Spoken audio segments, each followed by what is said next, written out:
নমস্কাৰ।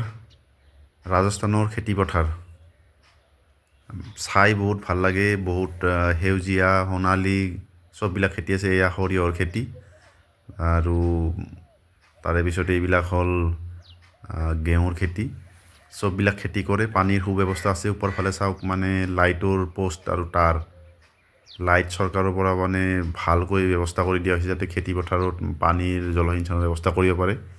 পানীটো নেহেৰুৰ পানী সকলোৰ ফালে মানে ফ্ৰী হিচাপে দিয়া পায় আৰু সেই পানীবিলাক সিহঁতে পুখুৰীৰ এটাত জমা কৰি ৰাখে আৰু পুখুৰীৰ পৰা পানীবিলাক মটৰেদি খেতিত যাতে দিব পাৰে।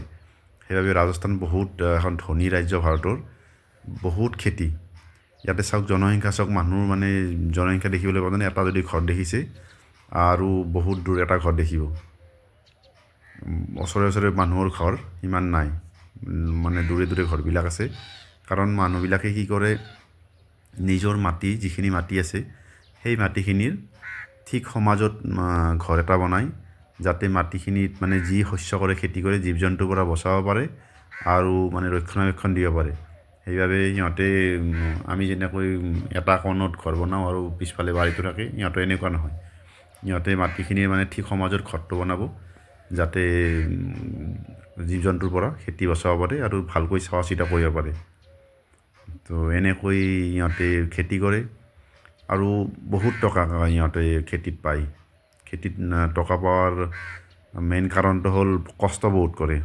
আমাৰ ফালে মানুহে কষ্ট কৰে যদিও ৰাজস্থানত যি দেখিছোঁ, ৰাজস্থানৰ মানুহৰ তুলনাত আমি একোৱে কষ্ট কৰিব নোৱাৰোঁ। ইয়াতে পানী চৰকাৰৰ পৰা দেই। তো যিটো পানী চৰকাৰৰ পৰা দিয়ে সেই পানীবিলাক মানে ব্যৱস্থা ৰাতিয়ে হয়। মানে ধৰক নেহেৰুৰ পানী দিয়ে। চাওক মানে ঘৰটো চাওক, ঠিক মানে খেতিৰ ওচৰে পাজৰে আৰু কোনো ঘৰ নাই। নিজৰ মাটিখিনিত মানে ঠিক সমাজত ঘৰটো বনাই লৈছে, যাতে চাৰিওফালে চাব পাৰে। মই কৈ আছিলোঁ কি মানে পানী জলসিঞ্চনৰ পানী নেহেৰুৰ দি সিহঁতৰ মানে ওচৰত আহে। বহুত পাক্কা নালা বনাই আছে। আগৰ ভিডিঅ'ত মই কেতিয়াবা কৈছোঁ।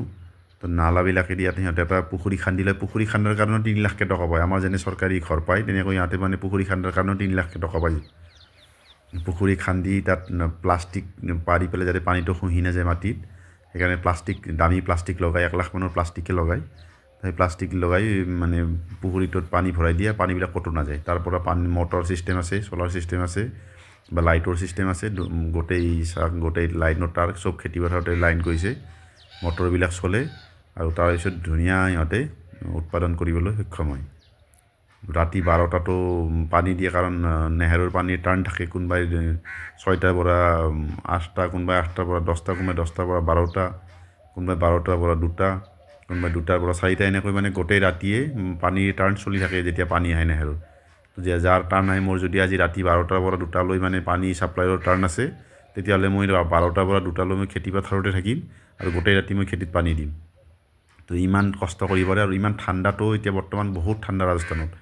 এনেকুৱা ঠাণ্ডাটো সিহঁতে এনেকৈ খেতিত পানী দিয়ে আৰু খেতি কৰে, আৰু সেইবাবে বহুত ভাল এটা মোটা অংকৰ ধন সিহঁতে মানে অৰ্জন কৰিবলৈ সক্ষম হয়।